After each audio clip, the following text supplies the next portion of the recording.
UPSC का प्रश्न है। एक औरत 1935 में पैदा हुई और 1935 में मर गई, फिर मरते वक्त उसकी उम्र 70 साल कैसे थी?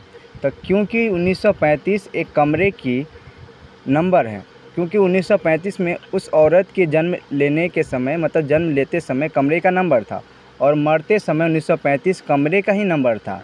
तो मान लीजिए 1935 में बीसी में जन्म लिया, मतलब बीसी एक कमरा है और 1935 से एडी मान लीजिए उस घर को जिसमें वो जीवन बिताए तक 1935 साल बीते और फिर एडी से 1 AD से 1935 AD तक 1935 साल और बीते। तो कुल मिलाकर मतलब टोटल साल जीवन उसका 1935 से 1935 मतलब कि टोटल जोड़ेंगे, इसको एडिंग करेंगे तो 38 से 70 साल जीवित रही।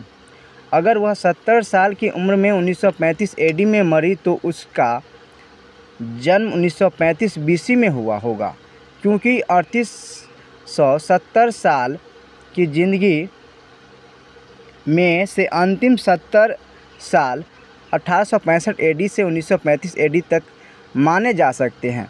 तो इसलिए वह 1935 BC में पैदा हुई और 1935 AD में 70 साल की उम्र में मर गई। मतलब कहने की मतलब कि 1935 उसका जन्म लेने का कमरा का नंबर था और 1935 मरने का भी कमरे का ही नंबर था।